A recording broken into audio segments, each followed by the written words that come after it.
The Lakers are about to have their introductory press conference. That should be interesting, right? You have a new head coach who has been in the league, has been a Laker, has been on the Lakers staff previously in a Darvin Ham. But as a former player, kind of a grinder, a tough guy, there's a different persona that comes in with him as opposed to, when they had Byron Scott, a former Laker, right? Or Luke Walton. In many ways, he's a Laker version of an Ime Udoka. Right? Ime, of course, played for the Spurs, worked for the Spurs, then went to Brooklyn. And from Brooklyn, he went to the Boston Celtics and got the head coaching job. Right? But part of that San Antonio family is in Milwaukee. Darvin Ham was in Milwaukee with Mike Budenholzer. They won a championship, but Bud is a Spurs sort of guy. It's the same kind of coaching family tree. The only difference is Darvin Ham's been with the Lakers before, so there's some ties to the organization. But while they celebrate that you begin to figure out, why did you have this group of dudes that had been stars previously that couldn't figure out with the Lakers this year? This was Andre Drummond talking about his time with the Lakers. The Lakers is exactly what you think it is, man. You got to be built differently to play for that organization. You got to be mentally strong, not even just on the court, but off the court too, because there's so much expectations to being a Laker and putting that purple and gold on. Because if you don't meet the expectation, they will let you know you're not worthy enough to wear that jersey. So you got to play to the best of your ability and play hard each and every night, regardless win, lose, or draw. You got to just play hard, and that's what they respect. Of course, Andre Drummond was with the Lakers, not this last year, the previous year, right? The previous year, he was with the Lakers. Then he was with Brooklyn. He was part of the trade for Ben Simmons and then was a Philadelphia 76er. Did I have that right? Right? It was that way, not the other way around? Okay. Anyway, or did he end his season with Brooklyn and he started his, I can't remember. Regardless of which. What he's saying is true. It really is true. That everyone thinks they want to be a part of one of the storied franchises. Because everyone remembers, whether it was Kobe and Shaq or Kobe and Powell, or if you're old enough, Magic and Kareem and Worthy. And the Lakers ran the City of Angels. They just did. When the it's a lot. Look, the Knicks haven't been good in 40 years, and the Yankees technically run that town per se. Then maybe the Giants, and then you kind of go down the pecking order. But if the Knicks were ever good enough, they don't have to win it just to get there, and we're more competitive. That's a basketball town. This is a Lakers town. And whether it's playing with LeBron or maybe something LeBron has to figure out. This is the biggest thing to me that LeBron has not come to understand. Because when he came to Los Angeles and the late, great Kobe Bryant was alive, he did a great job of kissing the ring, of integrating himself into Kobe and Kobe's culture. But I've said this a million times and I'll say it a million more. To this point, this is 4 years in to a spectacular career. LeBron James plays for the Lakers. No one believes he actually is a Laker. And I don't know what the test of that is. I don't know what he has to do to accomplish it. I would say play more games. Right? Play more games. There's a certain amount of reverence to the older Lakers. There's a certain way in which you carry yourself. And of course, we know that we longingly look at times 20 years ago, 30 years ago, way, way more glowingly than the actual reality of it is. Right? Look, how many of you watch Stranger Things? A lot of people watch Stranger Things. One of the great part about Stranger Things for people who are my age is it's nostalgic to anyone who grew up in the 80s. From the music to the clothing to the food to everything. Like, our diet sucked. Like, we used to go to Mickey D's, right?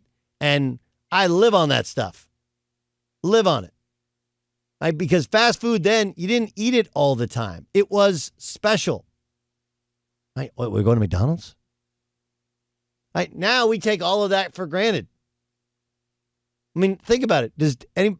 When was the last time you were at a fast food restaurant where it didn't have unlimited whatever beverage that you had? That wasn't around in the 80s. They used to cap you at one cup of Coke. Then we started supersizing things and things changed or whatever. Not everything in the 80s was great. Like, have you gone back and watched 80s sporting events? Have you gone back and watched, well, they didn't have HDTV. Have you ever tried to watch anything in standard def? Oh my gosh. I was the little brother, so I was actually virtually the channel changer. But being a Laker is different. This is just like what we talked about previously. Everybody wants the fruits of it, the spoils of it. You want to walk around town like you're the big shot, like you're a Laker. And you are. You don't stand in line in clubs. You get to play at Staples. You're on TV way more than you should. The problem is that if you stink, they're going to let you know. Trader, our guy OP, Olden Polynice, joins us on Fox Sports Radio. Olden, do you have, as a former player and a really good one, but you were also a tough one and a defender. There was a lot of Draymond on the defensive end to how you played. What's your reaction to Steve Javie saying, like, hey, look, we take into account the fact that Draymond already had a technical foul before handing out a second technical foul? Oh, I don't have a problem with that. And referees have been doing that for years and years. You know, when they give a guy one technical, they usually let you get away with some stuff later on because it's like we don't want to control the game to the point of doing that. So they have a presence of mind of knowing all of that stuff, whether it's a coach, and sometimes a coach really has to say, hey, throw me out the game. I've had coaches do that, you know. But Draymond, I mean, you know how Draymond is. He toes the line. He gets as close as he can to the edge and see how far he can go. And luckily for him and the Warriors, they gave him a lot of leeway. But I don't have a problem with Javie saying that because that's something that's been around since I've been in the NBA. Yes, if the world was flat, he would be standing on the edge, right? Daring either to jump off or push somebody else off the edge of Kyrie's world that appears to be flat. Olden Polynice joining us in the Doug Gottlieb Show on Fox Sports Radio. How do you explain in Game 1, the Celtics can't miss in the fourth quarter? In Game 2, they didn't pee a drop. How do you explain? Well, it's twofold. One, when Tatum started missing shots, it forced the other players to engage. And so they started knocking down shots because the ball was being moved around to them. But then yesterday, and they did make some lucky shots. They were just on one. And usually the game you're going to win when you're a road team is that first game. That's the one you have a chance to win. And secondly, yesterday's game, Tatum started knocking down shots and everybody else stood around and watched, which is a problem when you have, dominant guys. Your other players tend to stand around and watch and be spectators. And so that was the problem that they had. Jaylen Brown knocked down some shots early, and then Tatum started knocking down. So your two main guys started making shots, but everybody else, because they weren't getting as many touches, they got out of rhythm. And it's simple as that. And the Warriors, they play better defense as well. Let's not forget that. They really buckled down. I saw Steph Curry get in front of Pritchard and just stayed in front of him the whole time. I said, okay, if he's engaged like this, Warriors win. It's automatic. There's also the adjustment, right? We go from too much Andre Iguodala to they played 13 guys. None of them were named Andre Iguodala. Right? So, but it still feels like it's the feeling out part of this series, right? I know we got 2 games in, and the most we'd have is 5 more games, but it still feels like both teams are trying to figure out exactly how they want it to look when it gets to Game 6 or Game 7.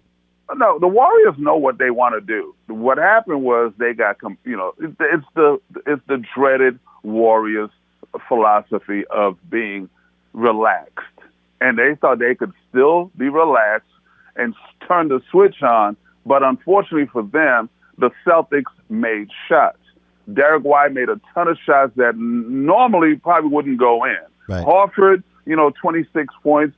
Shots he probably would, he'd miss. And so to me, those were the components.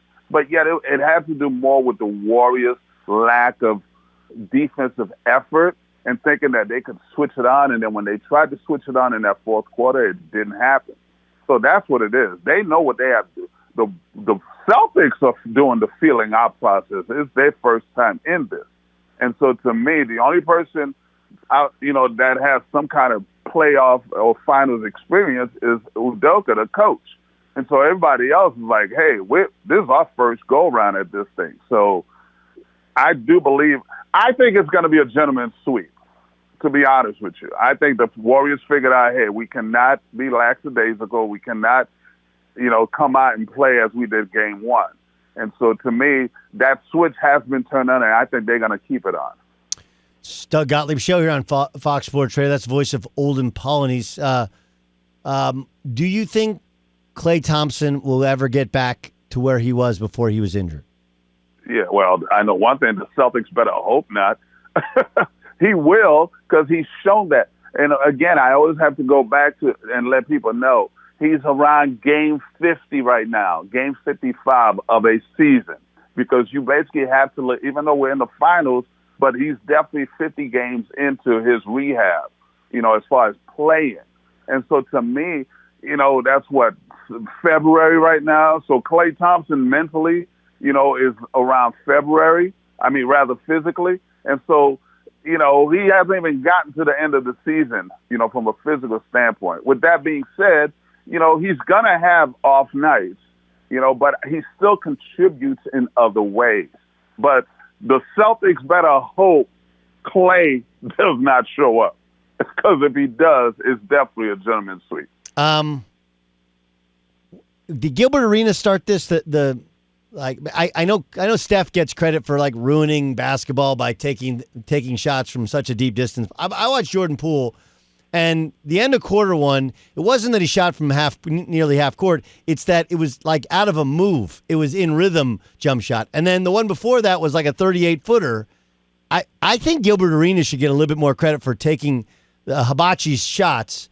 Who was the first one you can remember taking a volume of deep threes, way beyond the line-huggy days of previous three-point shooters? Well, the guy that no one talks about is formerly Chris Jackson, Mahmoud Abdul-Rauf.